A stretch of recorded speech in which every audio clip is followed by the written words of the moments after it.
Bonjour tout le monde. Alors, on poursuit ici, non pas avec le prochain objectif, mais avec des exercices. On va s'attaquer en faisant cette série d'exercices-là. Euh, sur la première page, on a l'art de résoudre un problème de génétique. J'y reviens dans un petit instant. Deuxième page, on a un glossaire. Donc, on a différents mots, mais je t'invite à tout de suite, là, tu devrais être capable, déjà après l'écoute du premier vidéo 14.1, de te rendre là, au moins là, jusqu'à peut-être peut-être le 9, je te dirais. On pourrait se donner ça comme objectif, là. Selon où est-ce que tu es rendu, là, mais les numéros 1 à 9, tu devrais être bon pour bonne pour trouver les réponses à ça. Puis, on arrive avec notre premier exemple. Exemple numéro 1. Donc voilà, on va s'y intéresser tout de suite. Donc, premier exemple, le monohybridisme à dominance complète. Donc, monohybridisme, ce que ça veut dire, c'est que ça donne un indice qu'on va s'intéresser à un seul caractère. Puis, à dominance complète, ben là, on n'est pas en mesure tout de suite de faire les nuances avec ça. C'est que ce qu'on va voir, c'est qu'à date, ce qu'on a étudié, c'est que un allèle, par exemple, je vais faire l'allèle grand A, puis l'allèle petit a. Ici, on aurait un individu au génotype hétérozygote. Puis ce qu'on a dit, c'est que l'allèle grand A, il domine complètement l'allèle petit a, qui serait un allèle récessif. La dominance complète, c'est exactement ça. C'est ce qu'on a vu jusqu'à maintenant. On va voir un peu plus tard là, dans les, je pense que c'est 14.3, d'autres types de relations entre les allèles qui vont nous demander de nuancer un peu les choses. Donc ici, c'est l'exemple le plus simple dans le fond qui soit. On y revient dans un petit instant. Je veux qu'on revienne à notre page 1, l'art de résoudre un problème de génétique. Puis on va essayer de cheminer avec cette méthode-là. Donc, première étape, lisez attentivement le problème au complet et souvent même plusieurs fois, au moins 2 fois. Donc, c'est comme un truc de base là, de lire. Il faut que tu passes à travers le problème au complet. Puis, après ça, tu essaies d'identifier les variables. C'est quoi exactement la nature de la question? Étape 2, tenter d'identifier le mécanisme héréditaire. Donc, dominance complète, c'est ce qu'on venait de discuter. Comme je le disais tantôt, dans 14.3, on va voir des exemples de dominance incomplète liés au sexe, pléiotropie. Il y a comme 3 ou 4 mécanismes héréditaires qu'on va aborder ensemble. Donc, ça, il faudrait essayer de le voir dans le problème. Mais pour tout de suite, on est juste rendu à parler de dominance complète. Donc, à date, ça s'est passé pas mal juste dans notre tête. Là, on a lu puis on a essayé de réfléchir à c'était quoi le modèle héréditaire. En 3, on va prendre un crayon puis on va commencer à écrire sur le papier. Donc, écrivez les symboles pour les allèles et le caractère associé à chacun. Ceux-ci peuvent être fournis dans les données du problème, par exemple. Donc, on va chercher à écrire ça. Grand A, c'est allèle, mettons, langue normale. Petit a, ce serait l'allèle langue fourchue. Puis comme j'avais mentionné dans le vidéo précédent, ben juste le fait d'utiliser une lettre majuscule puis une lettre minuscule, ça nous dit déjà lequel est dominant, lequel est récessif. Donc ce serait pas nécessaire de l'écrire, mais si vous voulez l'écrire, ça peut être, c'est correct, c'est pas interdit de l'écrire là. C'est juste que on va s'assurer de respecter la symbolique suivante, c'est-à-dire que l'allèle dominant, on va l'écrire en majuscule. Puis l'allèle récessif, on va l'écrire en minuscule. Pour cet exemple-là, on y reviendra plus tard.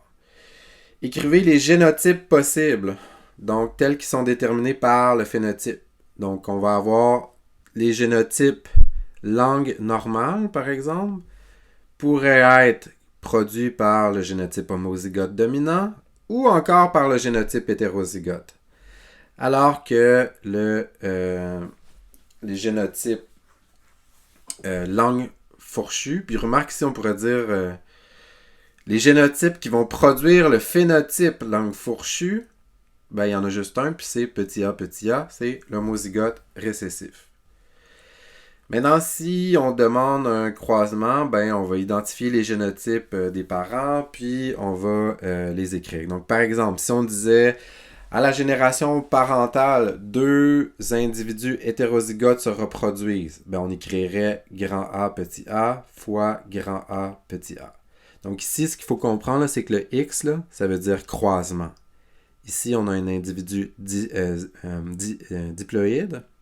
Donc, c'est un parent. Puis ça, ici aussi, c'est un parent. Ces parents-là, on va leur faire des gamètes. Donc, les gamètes, on peut les écrire directement sur l'échiquier de Punnett. Ben, lui, cet individu-là, s'il fait des gamètes, là, son allèle grand A va aller d'un côté, puis son allèle petit A va aller de l'autre côté. Puis lui, ici, ben, même chose. Comme ça, puis comme ça.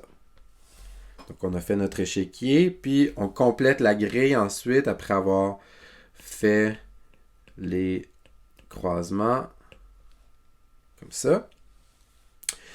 Compter les génotypes et les phénotypes pour obtenir les rapports génotypiques et les rapports phénotypiques obtenus. Donc ici, il y a différentes façons de l'écrire, là. Mais les rapports génotypiques, tu vois, grand A, ben, il est à un endroit. Fait qu'on pourrait dire que son rapport génotypique, c'est 1 sur 4. Grand A, petit a, il est présent dans 2 cases. Donc 2 cases sur 4. Puis petit a, présent dans une case sur 4. Puis maintenant, les rapports phénotypiques, ben, dans ce cas-ci, c'était la langue normale, ben, on aurait 3 sur 4. Puis langue fourchue, 1 sur 4. Puis finalement, comme tout problème de mathématiques ou autre, où on a une question, une mise en situation, là, il faut relire la question puis s'assurer de répondre correctement. Comme par exemple, si on te demandait, si la question était quel sera le pourcentage d'enfants qui auront une langue normale, ben là on te demande d'écrire il y aura 75% ou 3 sur 4 qui auront la langue normale. Donc, ce que je veux dire, c'est qu'il y a tout le temps une question, dans le cas où il y a une question, là, assure-toi d'y répondre là, directement. C'est pas tout d'écrire, de faire tous les calculs puis de démontrer que tu sais résoudre un problème de génétique. Il faut que tu t'assures de répondre à la question. Donc, allons voir notre premier problème de génétique. L'albinisme, c'est le fait d'avoir un manque de pigmentation. Les gens qui ont la peau très très pâle, peu de mélanine aussi dans les cheveux. Là, Donc, c'est une condition peu fréquente dont le phénotype blanc, assez frappant, résulte de l'incapacité à produire la mélanine, justement le pigment qui est responsable pour la plus grande part des colorations noires et brunes observées chez les animaux. Chez l'homme, ces colorations touchent surtout les cheveux, la peau, les pupilles. Leur absence chez les albinos homozygotes récessifs. Oh, attends un peu, là, on commence à avoir des informations génétiques ici. Se manifeste par des cheveux blancs, une peau très claire et des pupilles qui sont roses du fait du démasquage de la couleur rouge de l'hémoglobine présente dans les vaisseaux sanguins qui irriguent la rétine. Là, je veux juste te dire, ça part raide un peu parce que tu as beaucoup de vocabulaire biologique, physiologique ici, là. Mais c'est un peu comme dans n'importe quel problème de mathématiques où est-ce qu'on te donne. Il y a plus d'informations que tu en as besoin vraiment pour répondre au problème. Là. C'est comme de savoir que Jacques et Paul s'échangent des billes, puis que là, il faut que tu fasses un raisonnement mathématique pour savoir qui a plus de billes que l'autre. Ben, leur prénom, de savoir qu'ils s'appellent Jean-Jacques Paul, c'est pas vraiment pertinent pour le problème. Là. À date, la seule chose qui est pertinente, c'est de dire on s'intéresse à une maladie, là, l'albinisme, puis on dit que les albinos sont homozygotes récessifs. Le vrai problème commence plutôt ici. Une femme hétérozygote pour l'albinisme souhaite avoir des enfants avec un homme albinos. Calculer la probabilité que leur premier enfant soit albinos. OK. Donc, je te rappelle, la première étape, c'est de lire le problème peut-être 2 fois, mettons qu'on l'a fait. Réfléchir au mode d'hérédité. Donc ici, ce qu'on avait dit, c'est que c'est à dominance complète, puis à date, on n'est pas rendu assez loin pour vraiment se poser la question. Donc, mettons qu'on commence avec notre première étape où on écrit, qui est d'écrire les allèles. Donc, je vais écrire l'allèle grand A, puis l'allèle petit a.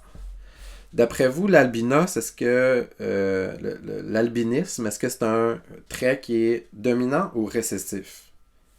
Ben, la réponse, elle était là. Hein. Chez les albinos, homozygote récessif.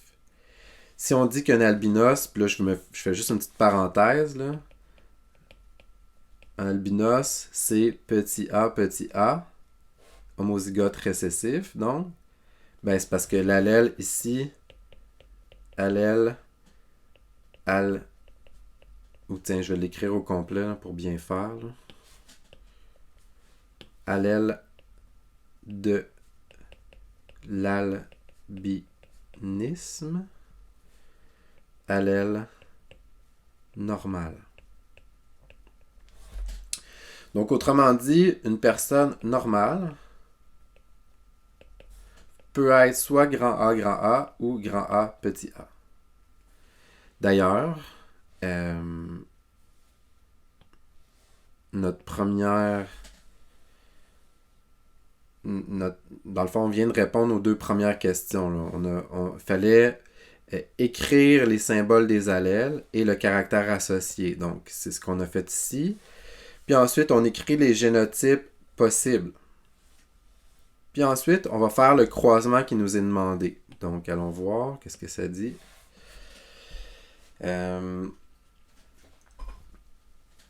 Puis, pour bien faire, je pense qu'on aurait dû peut-être séparer un peu ces deux cases-là. Là.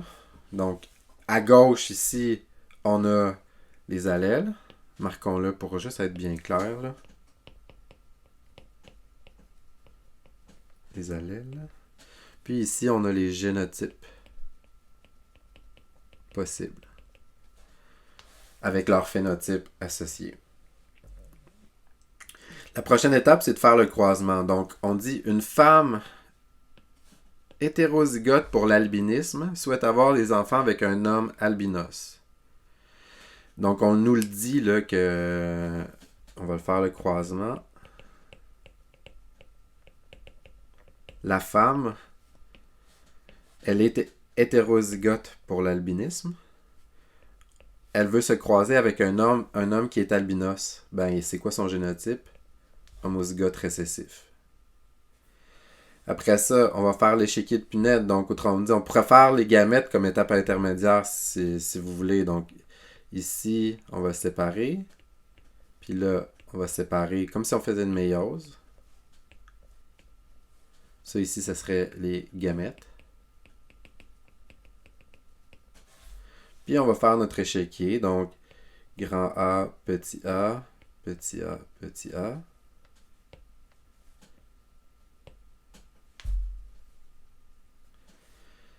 Ici,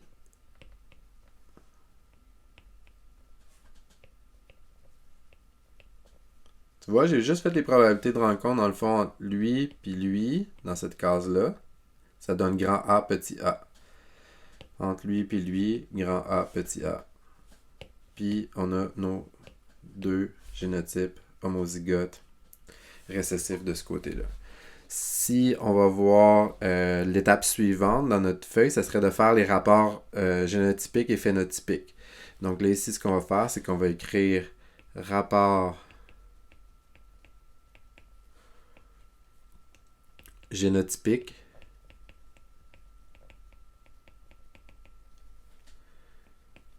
On va avoir grand A, petit a est égal à 2 sur 4. Petit a est égal à 2 sur 4. Puis nos rapports génotypiques devraient toujours donner au total là, 4 sur 4 ou 100%. Puis remarque ici, on aurait le droit de le simplifier un petit peu. Là. On pourrait dire égal 1 sur 2. Mais on va prendre l'habitude de l'écrire en fraction par contre et non pas en pourcentage. Oui, ce serait vrai de dire 50%, 50%. Là. Mais pour les rapports, là, c'est mieux de garder ça en fractions, comme on l'avait vu avec Mendel, puis les rapports 9-3-3-1. Là. Euh, c'est ça. Donc ici, si tu remets tout sur la même fraction, là, on pourrait dire que les rapports génotypiques seraient de 1 pour 1. Mais c'est une étape qui est facultative. Fait qu'en fait, je vais comme on va pour les besoins de la cause, là, on va effacer ça. Après ça, on va rajouter les rapports phénotypiques.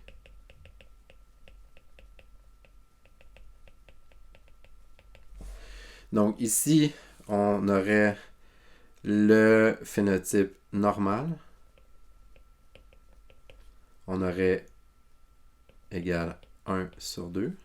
Puis le phénotype albinos est égal à 1/2. Puis encore là, on pourrait s'assurer juste pour validation mathématique qu'on a bien un total de 100%. Donc, remarquez par ailleurs que les rapports phénotypiques, je les ai déduits non pas en retournant ici, mais vraiment plus en partant des rapports génotypiques qui sont en haut. Hein. On va en revoir d'autres exemples un peu plus tard, là, mais dans le fond, c'est comme si en obtenant les rapports génotypiques, à partir de notre clé qu'on avait écrit au départ, on est capable de savoir qu'un génotype A, grand A, petit a, c'est un phénotype normal. Puis un génotype petit a, c'est un phénotype albinos.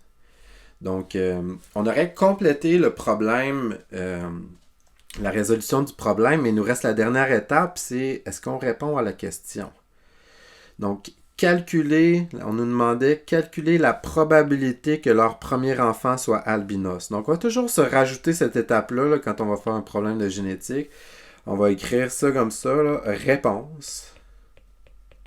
Puis là, on écrit en français, là, au long, là, la probabilité que c'est leur premier enfant, c'est ça? Que leur premier enfant... On s'assure qu'on répond vraiment. Là. Enfant soit albinos est de 1/2 point. Puis là, vraiment, là, je vais me donner une petite règle pour procéder. Là. On pourrait dire, là, vous pourriez tenter d'écrire 50%, mais on va privilégier vraiment la fraction. OK? Parce que n'importe qui a une calculatrice est capable de découvrir que ça représente le pourcentage de 50%. Mais la démonstration que vous avez bien résolu le problème de génétique se manifeste par le fait que vous arrivez avec une fraction au bout, c'est comme ça. Autrement dit, l'étape supplémentaire de prendre sa calculatrice puis de calculer le pourcentage, c'est facultatif ici dans le cadre du cours. Là, on s'arrête à la fraction. D'accord, alors ce qu'on va faire en fait, c'est qu'on va aller voir à la page suivante, là, où on a des exercices ici. Donc en fait, c'était après, on a fait ça ici, on tourne la page, on va sauter ce problème-là, puis on va aller faire quelques problèmes ici ensemble. Donc, commençons par le 1. Deux individus dont l'un est albinos et l'autre normal décident d'avoir des enfants. L'albinisme est déterminé par un allèle A, petit a récessif. L'allèle normal, grand A, est dominant. Quelles sont les chances pour ce couple d'avoir un enfant albinos? Donc, ça ressemble beaucoup au problème qu'on vient de faire, mais ici, dans le fond, on te dit que l'albinisme ici, c'est petit a récessif. L'allèle grand A normal, il est dominant. Puis là, le croisement qu'on te dit, c'est deux individus dont un est albinos puis l'autre est normal, décident d'avoir des enfants. Je sais pas si vous voyez la petite différence ici, là, c'est... on ne sait pas c'est quoi le génotype de notre personne normale. Notre personne albinos, elle est petit a nécessairement. Mais l'autre personne normale, elle peut être grand A, ou encore elle peut être grand A, petit a. On ne le sait pas. Donc, quelles sont les chances pour ce couple d'avoir un enfant albinos? Il va falloir le calculer. Donc, dans un problème de génétique traditionnel, ce qu'on va faire, c'est qu'on va tout le temps... bon, tu sais, on a déterminé le modèle de dominance complète. On va écrire les allèles. Donc, grand A, allèle normal. Petit a, allèle albinisme. Là, on aurait le génotype grand A, petit a, normal. Petit a, albinos. OK. Ici, dans notre problème, on va avoir une personne, donc on pourrait dire c'est le croisement. Croisement. Ça serait une personne que l'albinos se reproduit avec une personne normale. Ça pourrait être comme ça. Ou encore, ça pourrait être comme ça. Comme ça. C'est ça qu'on vient de dire, là. Là, j'ai mal disposé ma feuille de papier pour faire ça bien symétrique, là. Mais ici, là, on peut tout de suite le voir sur l'échiquier de Punnett qu'on va avoir petit a, grand A, grand A. Puis en passant, il n'y a pas de règle à savoir quelle qu'on met sur la colonne puis sur la rangée, là. Ça aurait été exactement la même chose de dire je fais un croisement comme ça. Puis sais-tu quoi? Ça va être exactement la même chose que de dire je fais un croisement comme ça. Tu vas voir dans un petit instant, on va le faire les trois. Tandis qu'à droite, ben, on aurait un croisement comme ça. Avec, encore une fois, aucune importance si on met nos allèles ici comme ça. On aurait pu inverser les deux côtés. Puis de toute façon, l'idée, c'est qu'on va les regrouper ensemble à l'intérieur de l'échiquier. Donc, OK, si je vais me prendre juste une autre petite couleur pour voir. Donc, mon allèle grand A ici va aller rencontrer lui et lui. Ça donne grand A, grand A, petit a. Puis remarque qu'on met toujours l'allèle dominant au début, là, un peu comme la majuscule d'un mot. Là. On n'écrira pas, par exemple, petit a, grand A de cette façon-là. C'est pas quelque chose qu'on va faire. La majuscule, le dominant domine même dans l'ordre dans lequel on le retrouve dans le génotype. Donc ici, grand A, petit a, petit a. Puis, ce qu'on avait dit, c'est que que lui retrouve... Donc, en fait, ici, la différence, c'est juste qu'on avait inversé les colonnes puis la rangée. Ben, tu sais, si on dit que ici, le petit A rencontre le grand A, petit A rencontre le grand A, petit A rencontre le grand A, petit A rencontre le grand A, ben, comme l'exemple que j'ai donné, que je viens juste de donner, en fait, on va écrire la majuscule au début. Donc, tu sais, ça, c'est exactement la même chose que ça, par exemple.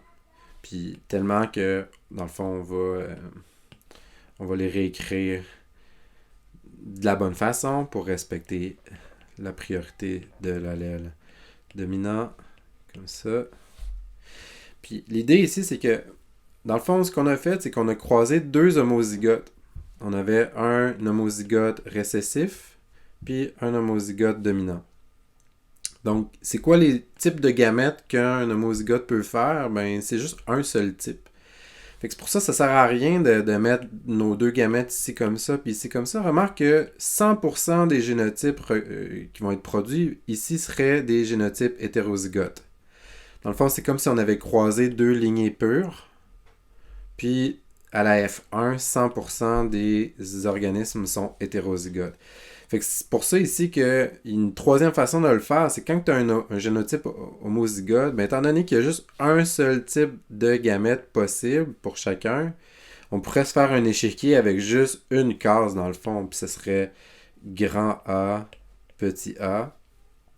Fait que donc, ce qu'il faut observer, c'est que autant ici, qui était exactement la même chose que d'écrire les colonnes inversées ici, qui est exactement la même chose que d'écrire ça ici comme ça, qui aurait été exactement la même chose que de faire cet échiquier-là, on aurait, dans tous les cas, voyons, je voulais l'écrire en même couleur, on aurait dans tous les cas 100% de génotype hétérozygote. Donc, si on faisait la fréquence génotypique, là, ici, là, on aurait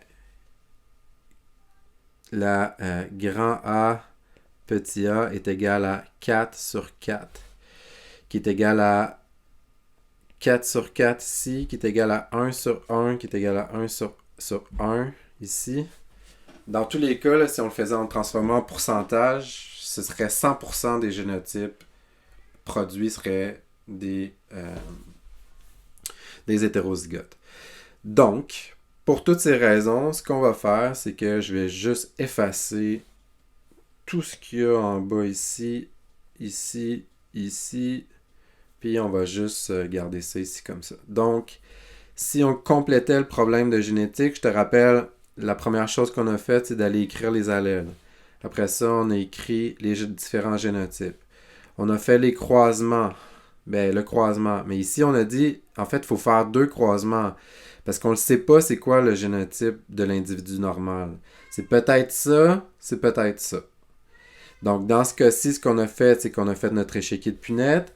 Puis, allons compléter l'autre échiquier de punette de l'autre côté. On va avoir grand A, petit a, petit a, petit a. Grand A, petit a, petit a, petit a. Puis encore une fois, juste pour le démontrer, là, le concept, c'est que, regarde ici, là, on a un génotype homozygote. Mais là, ici, on a un génotype hétérozygote. Donc, une autre façon d'écrire l'échiquier, on aurait pu faire l'échiquier suivant. Puis ici, juste avoir juste une rangée, parce qu'il y a une redondance là, entre ces deux lignes-là, à cause du génotype homozygote qui est là. Cet organisme-là, il peut juste faire un seul type de gamète. Donc, c'est le petit A. Donc, on peut faire juste une rangée. Ça nous donnerait grand A, petit a, petit a, petit a. Donc, remarque ici qu'on a 50% ou 1 sur 2 va être hétérozygote, puis 1 sur 2 va être homozygote récessif. Mais qu'est-ce qu'on observe dans notre tableau plus élaboré en haut? C'est qu'on a 2 sur 4 qui sont hétérozygotes, puis 2 sur 4 qui sont homozygotes récessifs. Fait que c'est exactement les mêmes rapports génotypiques et phénotypiques dans les deux cas. Là, on s'est simplifié la vie un peu ici en mettant juste une colonne, autrement dit en éliminant la redondance de cette colonne-là, qui est juste une réplication de la première. C'est pas des colonnes, excuse-moi, c'est des rangées. Là. Donc cette rangée-là est identique à cette rangée-là. On peut en éliminer une, puis ça nous donne exactement le même rapport génotypique et phénotypique. Donc, encore une fois, là, pour les prochains exercices, on fera ça, mais là, mettons qu'on garde nos tableaux complets, on n'a pas besoin d'en mettre plusieurs, là, ce serait juste un. Fait que là, ici, on aurait les rapports ou les fréquences, rapports génotypiques. On aurait grand A, petit a est égal à 4 sur 4. Puis on aurait grand A, petit a est égal à 2 sur 4. Petit a est égal à 2 sur 4. Rapport phénotypique.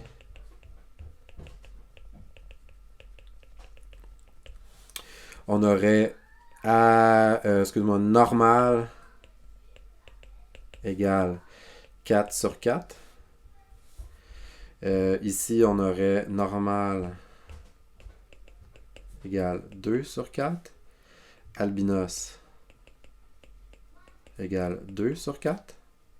Puis encore là, dans le fond, ce que je fais ici, là, c'est que je fais juste traduire cette ligne-là en phénotype. Là, on va voir des fois, ça va être un petit peu plus compliqué, mais pas vraiment beaucoup plus que ça. Là. Donc, on a nos rapports génotypiques ici, nos rapports phénotypiques là. Puis la dernière étape, c'est d'aller s'assurer qu'on répond à la question. Donc, quelle était la question? Quelles sont les chances pour ce couple d'avoir un enfant albinos? Ben, là, la bonne réponse serait la suivante. On dirait... Puis là, on pourrait écrire réponse pour vraiment bien délimité là, dans notre dans notre production, dans notre réponse, qu'on identifie exactement la réponse à la question qui nous est posée. Là. On pourrait dire comme ça, si l'individu est, excuse-moi, si l'individu normal, parce qu'on sait que c'était une personne albinos, là, est homozygote dominant, entre parenthèses, grand A, les chances sont nulles. 0/4. Ou 0%, ou peu importe, là, mais si l'individu normal est hétérozygote, entre parenthèses grand A, petit a, les chances sont de 2/4 ou une demi ou 50%. Mais dans le fond, tu vois ici, comme je le disais, là, on va prendre l'habitude dans notre cas de juste marquer notre rapport, notre fraction du rapport phénotypique attendu. Donc, autrement dit, là, ce qu'on est en train de dire, c'était quoi la probabilité que ton enfant soit albinos? Ben ici, c'est 2/4, puis là, ben c'est 0/4 dans le fond. Là. Parce que tous les individus à gauche vont être normaux. Donc, allons voir juste une autre petite question, vite. Tu vas dans un contexte de choix de réponse. Question numéro 2. L'albinisme étendu à un allèle récessif, tu sais, souvent on va te le rappeler là, dans les données du problème. Tu n'as pas besoin de te rappeler que l'albinisme fonctionne selon un mode de dominance complète, puis tout ça. Là. On va te le rappeler, comme dans cet exemple-ci. L'albinisme étendu à un allèle récessif, quel couple parmi les suivants pourrait donner naissance à un enfant albinos? Un père albinos et une mère normale homozygote. Ben, lui, il est petit a, et elle est grand A. Est-ce qu'ils peuvent avoir un enfant albinos? Réponse, non. La mère va donner des gamètes comme ça, le père comme ça. 100% de leurs enfants vont être hétérozygotes normal. Donc, une mère albinos et un père normal homozygote, ben là, c'est exactement le même problème, c'est juste que là, on a changé le sexe des génotypes. Là. Mais le sexe, ça n'aura pas d'impact ici. Que ce soit la mère ou le père qui soit albinos, si l'autre est normal homozygote, il n'y a aucune chance que ces deux couples-là donnent des enfants albinos. C'est un père et une mère normaux dont un seul est hétérozygote. Ben, s'ils sont normaux, ils peuvent être soit grand A ou grand A, petit a. Puis là, ce qu'on dit, c'est que les deux sont normaux, puis il y en a juste un qui est hétérozygote. Donc on sait qu'il y en a un qui est hétérozygote, mais l'autre, il doit être nécessairement homozygote dominant. Est-ce qu'ils peuvent avoir un enfant albinos? La réponse, c'est non. Parce que ici, on va avoir un croisement comme ça.